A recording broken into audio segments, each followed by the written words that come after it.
우리 한 2달 만인 것 같네요, 그죠? 여러분들 많은 분들 온라인으로 예배를 드리셨었는데 오늘 한 2달 만에 이렇게 또 예배당에 나와서 함께 예배할 수 있어서 참 감사하고 기쁘고 또 여러분들 얼굴 보니까 참 반갑고 감사합니다. 우리 지금 온라인으로 예배드리는 우리 많은 우리 청년들 그리고 또 성도님들 오늘 많이 나오셨는데요. 또 지금 회복해가는 과정 중에 있으니까 바라기는 이 코로나19도 점점 잦아들고 우리 예배도 현장 예배도 점점 더 많이 이렇게 회복되어 나갈 수 있기를 간절히 바랍니다. 우리가 다 하나님의 자녀로서 이 세상에서 살아가고 있죠. 적어도 여기에 있는 우리 성도들은 하나님의 자녀로 이 세상에서 살아나가는 것은 가만히 생각해 보면 그 어떤 것보다도 참 감사한 일이죠. 그리고 참 기쁜 일입니다. 왜냐하면 이 세상의 주인이 하나님이시고 창조자가 하나님이시고 또 만유의 주제가 하나님이시기 때문에 바로 그 하나님의 자녀로 살아간다는 것 너무나 감격스러운 일이 아닐 수 없습니다.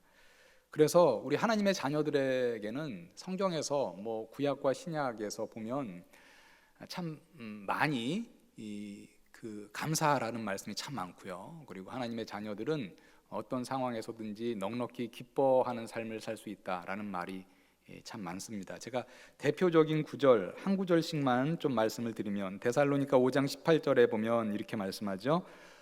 범사에 감사하라. 이것이 그리스도 예수 안에서 너희를 향하신 하나님의 뜻이니라. 이 범사에 영어로 보니까 in all circumstances 이렇게 기록이 되었더라고요. 그러니까 그걸 직역하면 모든 환경 가운데 감사하라 이런 말이죠. 그러니까 범사에 감사하라 이렇게 하면 약간 오해 소지가 있을 수 있습니다. 그러니까 자신한테 어떤 좀 안 좋은 일이 딱 당했는데 그 일 자체에 감사하라 이렇게 생각할 수 있는데 사실 이제 영어 성경도 그렇고 원문에 보면 모든 환경 가운데 모든 상황 가운데 그 상황 처한 그 상황은 사실은 어떻게 보면 조금 그 감사가 이렇게 나오는 그런 상황 자체가 아닐 수 있죠. 어려운 상황일 수 있지만 그럼에도 불구하고 모든 상황 가운데에서 감사를 잊지 말라 이렇게 말합니다. 기쁨에 대해서도 너무나 많은 성경의 구절이 있지만 빌립보서 4장 4절에 보면 이런 말씀이 있죠. 주 안에서 항상 기뻐하라. 내가 다시 말하노니 기뻐하라. 강조하고 있습니다. 다시 말한다. 제발 기뻐하라. 내가 너희의 아버지가 아니냐. 너희는 나의 아들, 나의 딸이 아니냐. 이렇게 말을 하고 있습니다. 코로나19가 생각보다 길어지고 많이 지쳐 있습니다. 여러분들 하루하루의 삶에 감사와 기쁨이 있는지 모르겠습니다. 어쩌면 불평과 또 괴로움 가운데 하루하루를 살아가시는 분들이 있을지도 모르겠습니다. 힘들고 어려운 일이 있어도 우리가 나는 하나님의 아들이다, 나는 하나님의 딸임을 기억하고 주님 말씀대로 감사와 기쁨의 삶을 살아가시기를 주님의 이름으로 간절히 축원합니다. 이렇게 우리가 참으로 감사하고 또 기쁨 가운데 살아가는 하나님의 자녀이지만 이 세상에서 우리가 살아갈 때 많이 말씀드렸지만 우리 하나님의 자녀들의 삶에 도전이 있죠. 그것은 이 세상의 주인은 하나님이신데 그것은 우리가 이제 믿는 바이고 확실한 것인데 이 세상에는 하나님을 대적하는 사탄이 또 강력하게 역사하고 있는 그런 세상이기 때문입니다. 에베소서 2장 2절에 보니까 이 사탄을 공중의 권세 잡은 자다 이렇게 표현합니다. 이 세상의 권세를 잡았다라는 거죠. 그때 너희는 그 가운데에서 행하여 이 세상 풍조를 따르고 공중의 권세 잡은 자를 따랐으니 곧 지금 불순종의 아들들 가운데 역사하는 영이라. 우리 하나님의 자녀는 하나님의 말씀에 따라서 하나님의 뜻을 이 땅에 이루어 나가기를 원하죠. 그리고 열심히 그렇게 살기 위해서 힘씁니다. 하나님의 나라를 이 땅 가운데 확장시켜 나가기를 원하죠. 그런데 사탄은 하나님을 대적하는 그런 존재이기 때문에, 하나님의 자녀들을 대적하는 그런 존재이기 때문에 우리가 하나님의 뜻대로 살아서 하나님의 뜻을 이 땅에 이루고 하나님의 나라를 확장하는데 계속해서 방해합니다. 그래서 하나님의 자녀의 삶 가운데는 필연적으로 우리가 피할 수 없는 영적 전쟁이 있죠. 영적인 싸움이 있습니다. 이 영적 전쟁은 누구와 싸우는가? 한쪽 진영은 이제 하나님과 하나님의 자녀들이죠, 그죠? 그리고 또 다른 진영은 뭡니까? 사탄과 사탄의 하수인들입니다. 그래서 우리가 하나님의 자녀로 이 세상에 살아가지만 우리가 피할 수 없는 영적인 전쟁, 하나님과 하나님의 자녀들과 또 사탄과 그의 하수인들 간에 이러한 싸움이 이 세상 가운데 있다라는 말입니다. 오늘 우리가 읽은 시편 2편 말씀 앞부분에 보니까 양 진영 간에, 양 캠프 간의 싸움에 대해서 말을 합니다. 어찌하여 이방 나라들이 분노하며 민족들이 헛된 일을 꾸미는가? 세상의 군왕들이 나서며 관원들이 서로 꾀하여 여호와와 그의 기름 부음 받은 자를 대적하며. 양 진영이 지금 적대하고 있죠. 한 진영은 보니까 여기에 표현에 의하면 이방 나라들과 민족들, 세상의 군왕들과 관원들 이렇게 표현이 되어 있고요. 다른 한 진영은 뭡니까? 여호와와 그의 기름 부음 받은 자입니다. 지금 이 시에서 말하고 있는 사람은요, 다윗입니다. 우리 구약 성경 시편 2편에는 우리 시편에는 표제가 있어서 시편의 저자가 누구인지 알려주는 그런 시들이 있죠. 근데 이 시편 2편에는 그 표제가 없어요. 그래서 이 시의 저자가 누구인지 우리가 알 수 없지만 사도행전 4장 25절에 보면 이 시를 인용하면서 이 시는 다윗이 성령의 영감으로 노래한 시다라는 걸 우리에게 알려주고 있습니다. 또 주의 종 우리 조상 다윗의 입을 통하여 성령으로 말씀하시기를, 그 다음부터 이제 시편 2편 우리가 좀 전에 읽었던 이제 1절부터 쭉 인용하죠. 어찌하여 열방이 분노하며 족속들이 헛된 일을 경영하는고.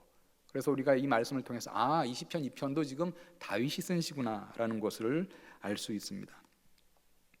그러면 지금 여호와와 그의 기름 부음 받은 자, 그의 기름 부음 받은 자는 여기서 지금 다윗을 말하고 있는 것이죠. 그래서 여호와와 다윗 한편과 또 그를 대적하는 이 세상의 군왕들, 세상의 이방의 민족들, 이런 지금 양 진영 간의 싸움이 벌어진 것입니다. 이 싸움에서는 누가 승리할까요?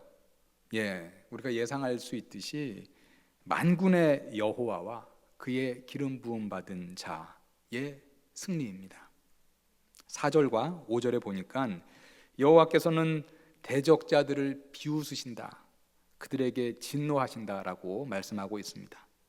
하늘에 계신 이가 웃으시며 주께서 그들을 비웃으시리로다. 그때 분을 바라며 진노하사 그들을 놀라게 하여 이르시기를. 대적하는 자들을 사실은 만군의 여호와께서는 비웃으신다, 그리고 그들을 보면서 웃으신다, 그들에게 진노하신다, 이렇게 말을 하고 있습니다. 그러면서 또 하나님의 기름 부음 받은 자를 대적하는 그 무리들 가운데 하나님이 그 기름 부음 받은 자를 옹호해 주십니다. 다윗이라고 그랬죠. 6절 말씀 보니까 이런 말씀이 있습니다. 내가 나의 왕을 내 거룩한 산 시온에 세웠다 하시리로다. 지금 대적자들에게 들으라고 하는 말입니다. 대적자들 들으라. 지금 이 다윗 왕은 이 예루살렘에서 세운, 시온산에 세운 이 다윗 왕은 만유의 주제, 이 땅의 창조주고 전능한 바로 내가 세운 왕이다. 너희들이 대적하고 있지만 이 다윗은 다름 아닌 다른 어떤 누가 세운 게 아니라 내가 친히 세운 왕이다, 이렇게 얘기하고 있죠. 내가 나의 왕을 내 거룩한 산 시온에 세웠다, 이렇게 다윗을 옹호해 주십니다. 이렇게 하나님이 다윗을 옹호하자 다윗은 하나님께서 다윗에게 주신 놀라운 말씀을 여기서 이 시편에서 우리에게 전하고 있습니다. 그것은 뭐냐면은 하나님이 다윗을 하나님의 아들로 삼아 주신 것입니다. 7절 말씀 보시죠. 내가 여호와의 명령을 전하노라. 여호와께서 내게 이르시되, 우리 전광판에 그 내게 할 때 그 아인데 어휘로 지금 잘못 나왔습니다. 여호와께서 내게, 지금 다윗이 얘기하는 거죠. 나한테 이르시되 너는 내 아들이라. 오늘 내가 너를 낳았도다. 지금 하나님이 다윗에게 이렇게 말했다라는 거예요. 너는 내 아들이라. 오늘 내가 너를 낳았다. 이 말씀은요, 양 진영 간에 이 지금 대적하는 관계에 있었다고 그랬죠. 하나님과 하나님의 기름 부음 받은 자, 그리고 이제 이 세상의 여러 왕들, 또 무리들, 이런 사람들 간에 이런 그 싸움에서 지금 다윗의 승리에 이제 쐐기를 박는 그러한 말씀입니다. 이 고대 근동, 지금으로 말하면 이제 뭐 중동 지역, 이제 이전에 이제 고대 시대의 이제 고대 근동 지역이다 이렇게 우리가 보통 얘기하는데, 고대 그 근동 지역에 보면 그 이제 관계들 가운데 최상의 관계가 있어요. 최상의 관계, 가장 어떻게 말하면 끈끈한 관계, 가장 높은 관계, 뭐 가장 절대로 이제 그 끊어질 수 없는 그 관계. 그 관계가 바로 무슨 관계냐면은 아버지와 아들의 이제 관계입니다. 그래서 그 고대 근동 지역의 이제 문헌을 보면 종종 어느 날 주인이 이 종에게 이렇게 얘기하는 그 문서들이 꽤 있습니다. 오늘부터 너는 나의 아들이다. 종에게 지금 이렇게 얘기한다는 거죠. 오늘부터 너는 나의 아들이다. 이렇게 선언하면 종에게 있어서는 그것은 어떠한 것과도 비교할 수 없는 최고의 영예라는 거죠. 지금 하나님이 다윗에게 말씀해 주셨습니다. 너는 내 아들이라. 오늘 내가 너를 낳았도다. 지금 최상급의 관계죠. 고대 근동의 어떤 그런 배경에서도 이 아버지와 아들의 관계는 이제 최상급의 가장 끊어질 수 없는 이제 그러한 관계입니다. 그런데 이제 우리가 지금 이 시편의 내용을 쭉 빨리 좀 살펴봤는데요. 이 오늘 이 말씀은요, 다윗의 승리를 말하는 데서 사실 끝나는 말씀이 아닙니다. 다윗의 승리를 말하는 데서 끝나는 것이 아니라 예수 그리스도의 승리를 예언하는 그런 또 놀라운 말씀이 바로 오늘 시편 2편입니다. 시편 가운데는 오늘 시편 2편처럼요, 1차적으로는 다윗에 대해서 말을 하고 있는데, 사실은 그 안에는 오실 예수 그리스도에 대한 예언이 들어있는 그런 경우들이 꽤 많이 있습니다. 조금 전에 우리가 본 2절에서 기름 부음 받은 자 다윗이라고 제가 말씀을 드렸죠. 그런데 이 기름 부음 받은 자 많이 이제 말씀을 드렸기 때문에 여러분들 잘 아실 것입니다. 히브리어로 이제 이게 마시아흐인데 일반적으로 우리가 메시아라고 얘기하죠. 이 기름 부음 받은 자가 이제 원어로 말하면 메시아입니다. 그 기름 부음 받은 자가 오늘 본문에서는 1차적으로는 당연히 이제 다윗이 썼으니까 이제 왕으로 다윗이 기름 부음을 받았잖아요, 그죠? 그러니까 이제 기름 부음 받은 자는 1차적으로 표면적으로는 이제 다윗이고, 그렇지만 사실은 이 시편 2편은 오실 예수 그리스도에 대한 예언을 포함하고 있기 때문에 궁극적으로는 이 메시아, 기름 부음 받은 자는 누구를 가리키는 말씀이냐? 바로 예수 그리스도를 가리키는 그런 말씀입니다.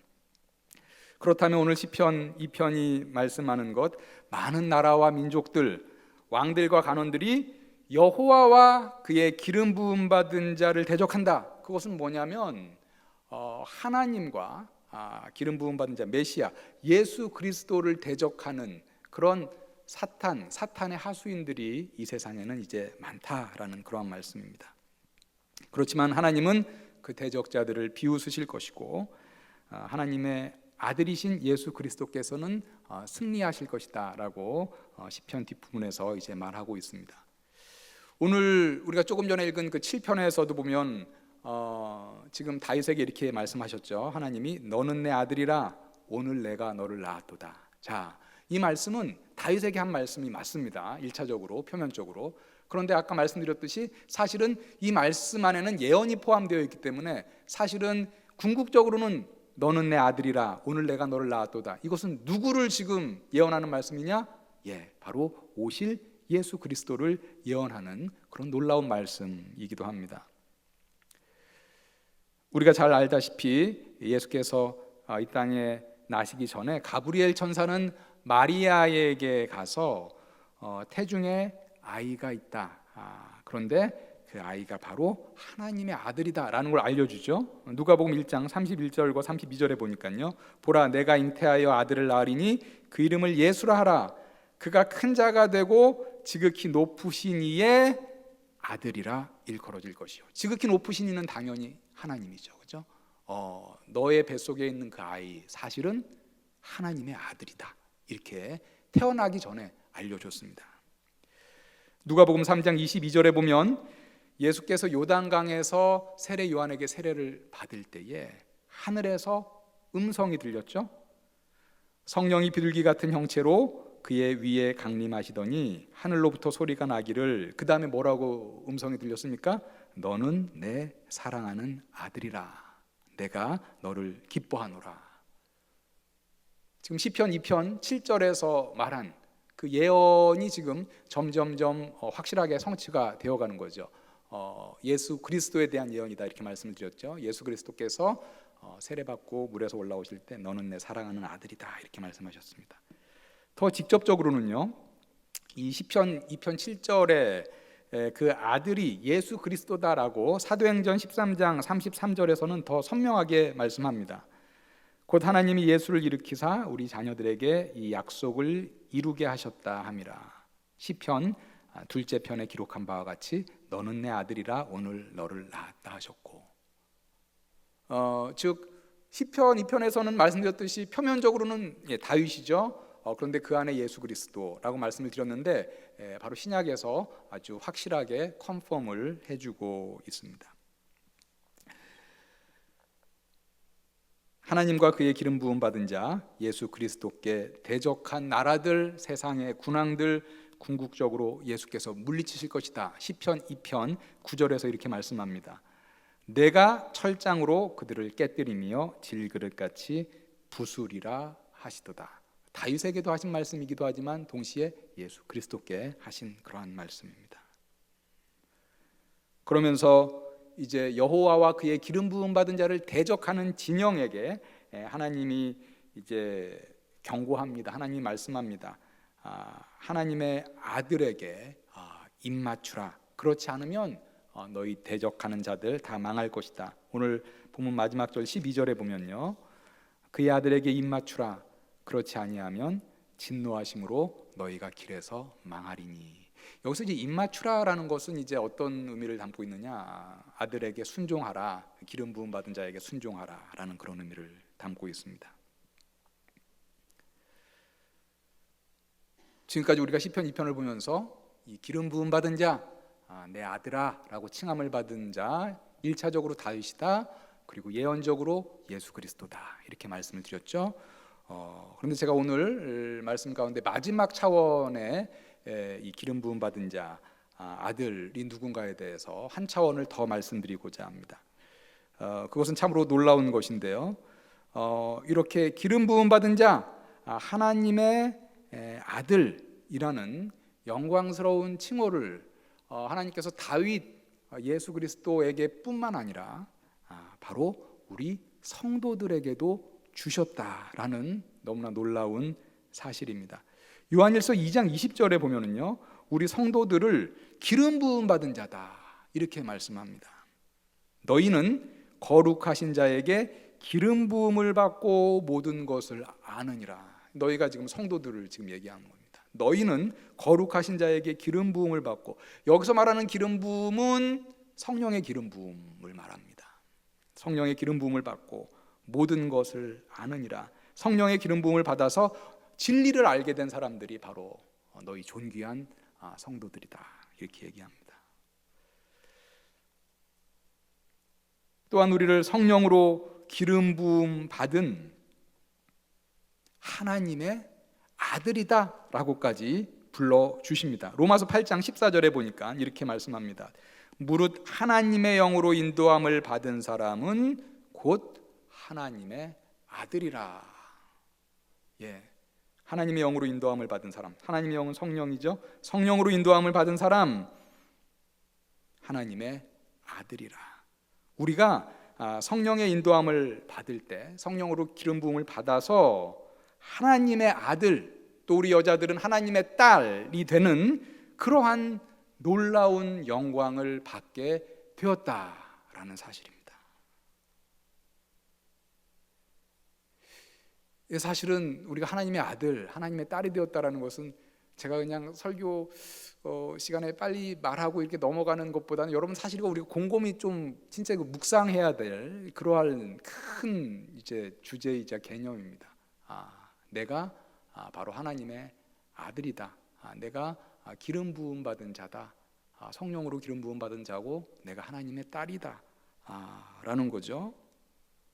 우리가 하나님의 자녀, 아들 자자에다가 이제 여자 여자죠. 그러니까 아들과 이제 딸, 우리가 하나님의 자녀가 되는 이 놀라운 영광을 우리가 받았다. 그래서 제가 우리에게는 우리 삶의 그 어떤 것보다도 우리 기쁨과 감사의 원천, 근원은 바로 하나님의 자녀가 된 것이다 라고 말씀을 드렸습니다.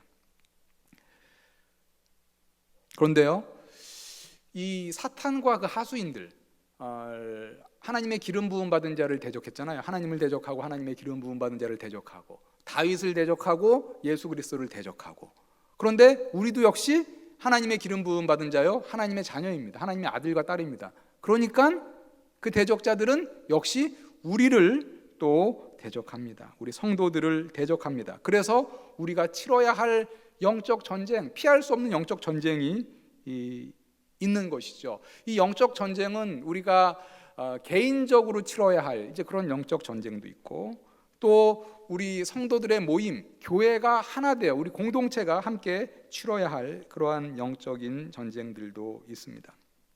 지금도 사탄과 그의 하수인들은 하나님과 그의 기름 부음 받은 자, 하나님의 자녀들을 여러 방면에서 대적하고 있습니다. 예를 좀 들어보면요, 우리가 이제 함께 싸워야 할 영적 전쟁이 하나로 한 3달 전쯤인 것 같아요. 7월 달쯤이었던 것 같은데, 우리가 오늘 장로님도 기도하셨지만 포괄적 차별금지법에 대한 설교를 여러분들 들으신 거를 기억하실 겁니다. 그래서 포괄적 차별금지법, 그것이 지금 뭐 계속 진행 중이죠. 법사위에 지금 그 소위에서 심사 중이죠. 아직 본회의에는 상정은 안 됐지만, 그런데 그 차별금지법이 왜 잘못됐는가에 대해서 말씀을 드렸던 거 기억하실 것입니다. 신앙의 자유, 표현의 자유를 억압하는 그런 악법이기 때문이죠. 동성애를 옹호하면서 뭐 거기서 끝나는 게 아니라 우리 그리스도인들의 신앙과 표현의 자유를 억압하는 법이기 때문에 이제 잘못된 법이다.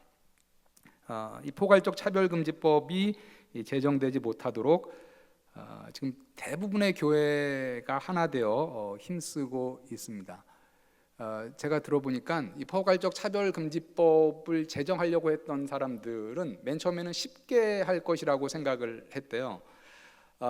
그런데 지금은 조금 이렇게 쉽지 않을 거다 이런 말을 하고 있는 것 같습니다. 그 첫 번째 이유가 뭐냐면 기독교계가 갈라질 거라고 생각을 했다는 거예요. 그래서 포괄적 차별금지법에 대해서 기독교계의 어떤 사람들은 이름도 뭐 그럴듯하잖아요. 차별을 금지한다. 뭐 좋아 보이니까 당연히 이제 찬성할 걸로 생각하고, 또 기독교계가 나눠질 거라고 생각을 했는데 막상 뚜껑을 열어보니까, 물론 뭐 기독교계에서도 아주 소수의 사람들은 지금 그걸 찬성하는 그런 사람들도 있습니다만은 기독교계가 대부분 하나 되어서 지금 반대하고 있기 때문에 긴장하는 그런 모습이 역력합니다. 그것을 통과시키려고 했었던 맨 처음에 그런 사람들이 지금 많이 긴장하는 그런 모습입니다. 그렇지만 이게 끝난 게 아니기 때문에 우리가 계속해서 기억하고 관심을 가지고 우리 성도들도 열심히 기도해 주셔야 합니다.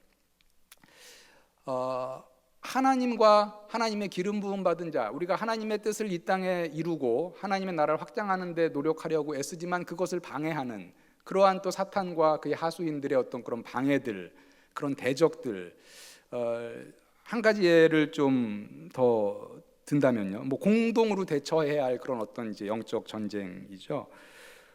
지난주 수요일이죠. 10월 7일 날 하나님의 뜻에 또 정면으로 반하는 그러한, 그래서 우리 하나님과 우리 성도들, 하나님의 자녀들을 대적하는 입법의 공고가, 입법의 예고가 하나 또 나왔습니다. 여러분들 뭐 아시는 분들은 잘 아실 거예요.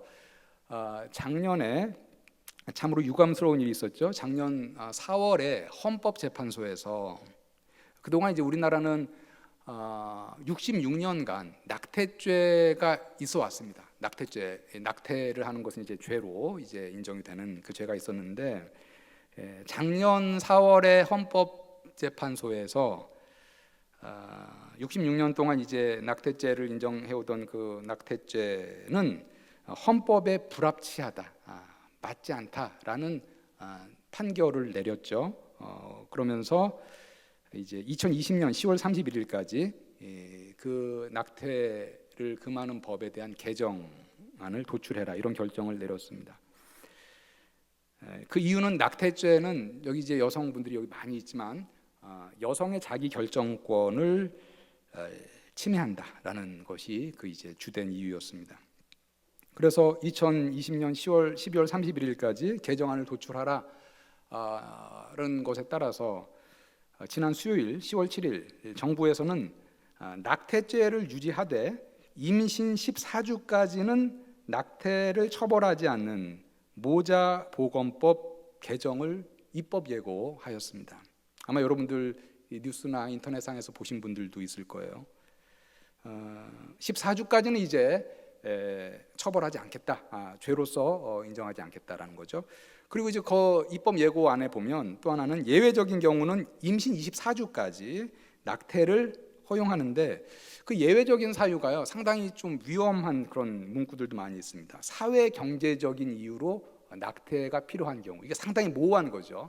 사회 경제적인 이유로 인해서 낙태가 필요한 경우는 24주까지도 낙태를 허용하겠다, 뭐 이런 조항도 포함이 되어 있습니다. 24주 이내에도 낙태가 합법적으로 가능할 수 있는 지금 문을 열어놓은 거죠. 사실 우리나라는 낙태죄가 이렇게 있지만 드러나지 않게 낙태를 많이 했었죠. 2010년 보건복지부 발표에 따르면 우리나라 1년간 그 당시 2010년에 낙태가 17만 건이었습니다. 그런데 여기서 이제 근거를 남기지 않고 병원에서 하는 그런 수술들이 뭐 너무나 많기 때문에 이보다 훨씬 많은 거죠. 2017년 대한산부인과 의사회의 발표에 따르면 우리나라에서의 낙태는 2017년 당시 하루에 약 3,000건, 연간 110만 건이라는 보고가 있습니다. 이것이 훨씬 더 이제 더 맞는 보고겠죠. 그런데 이 산부인과 의사회가 아니라 우리 보건복지부, 2010년에 보건복지부에서 이제 확인된 뭐 낙태건 그 건수만 가지고도 우리나라의 이제 그 출생아 대비 낙태율은요 OECD 1위라는 그런 불명예를 우리나라가 계속 갖고 있습니다. 그러니까 이제 실질적인 낙태 건수로 한다면 우리나라가 OECD 1위가 아니라 단연 압도적 1위가 되겠죠. 그런데 이제 만약에 지금 입법 예고가 지금 됐고 뭐 아직 국회에 이제 정식으로 올라간 건 아니지만 임신 14주까지 낙태가 이제 합법화 된다면, 그동안은 이제 또 뭐 비밀리에 뭐 몰래 이렇게 했던 낙태가 아니라 이제는 합법적으로 낙태할 수 있으니까 더 쉽게 더 많이 낙태가 행해질 것은 불을 보듯 뻔한 일입니다.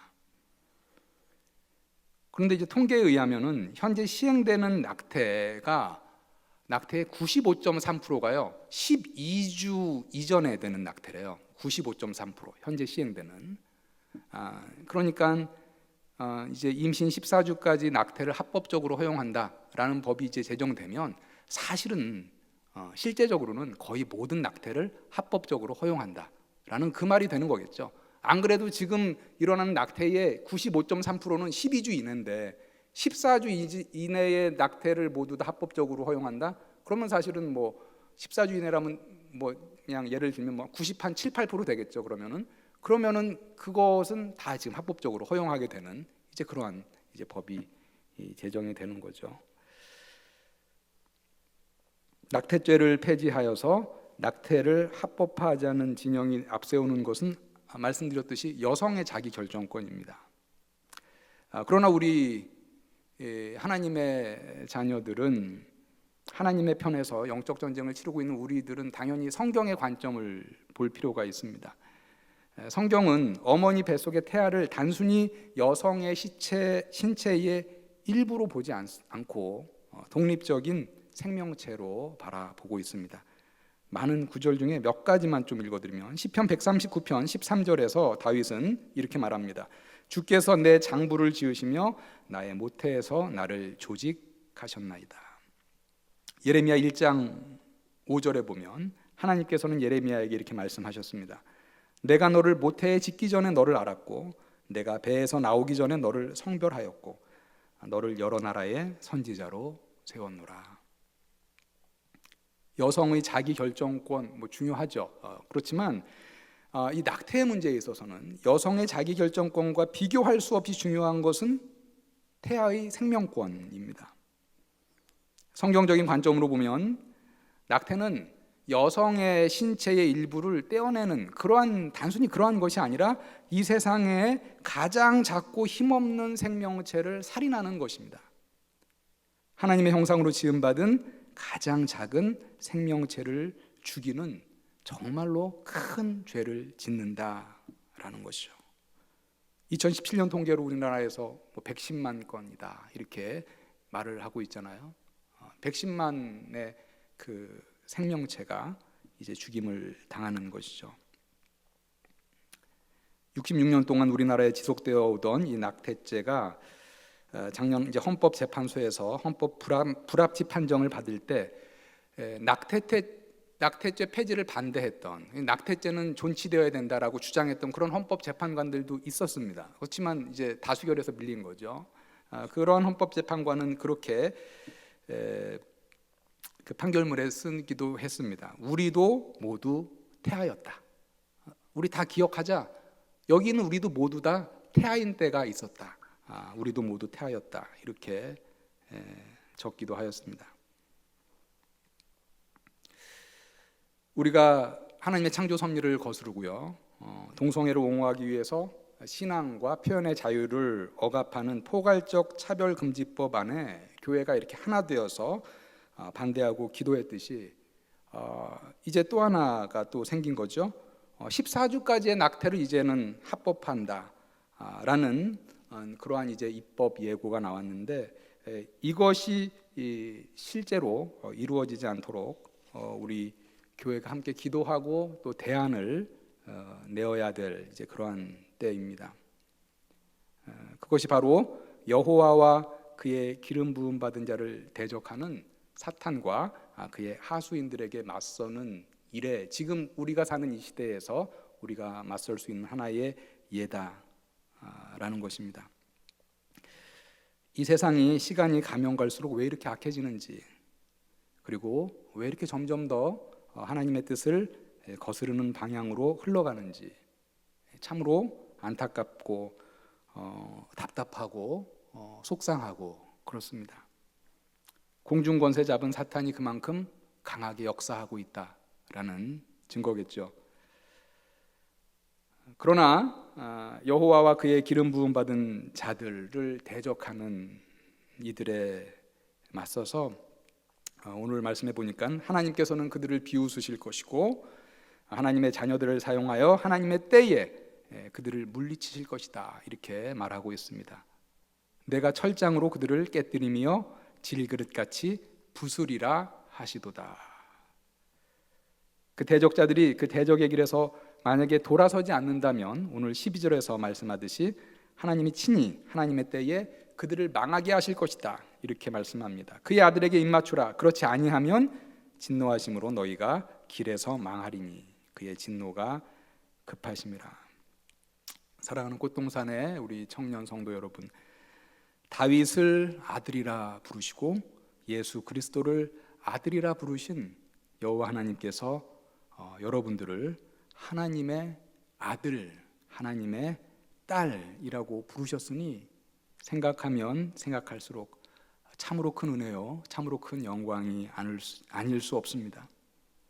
여러분들 그 큰 은혜와 영광을 늘 잊지 마시고 늘 하나님 앞에서 감사하고 하나님이 원하시는 그 기쁜 삶을 살아가시기를 바랍니다. 동시에 오늘 말씀에서 우리가 봤듯이요, 하나님의 아들이 되고 하나님의 딸이 된다는 것, 너무나 놀라운 특권을 우리가 받았는데 그것은 필연적으로 하나님의 진영에서 하나님을 대적하는 자들과 영적 전쟁을 치러야 한다라는 것을 말한다라는 것을 여러분들 잊지 마시기 바랍니다. 이 싸움은 결코 쉽지 않죠. 왜냐하면 이 세상에 상당한 파워를 지금 잡은, 공중 권세 잡은 사탄과의 싸움이기 때문에 힘들고 어려워 보일 때가 참으로 많이 있습니다. 그러나 그 싸움은 우리 혼자 하는 싸움이 아니라 오늘 말씀에서 말하고 있듯이 우리 진영에는 누가 있습니까? 여호와와 그의 기름 부음 받은 자, 우리 여호와 하나님이 우리 진영에 함께 있다라는 것을 여러분들 잊지 마시고 힘을 내시기를 바랍니다. 그래서 우리 각자가 싸워야 할 그러한 치열한 또 영적 전쟁, 우리 공동체가 함께 싸워야 할 영적 전쟁에서 믿음으로 승리하시는 주님의 아들, 딸들 다 되시기를 주님의 이름으로 간절히 축원합니다.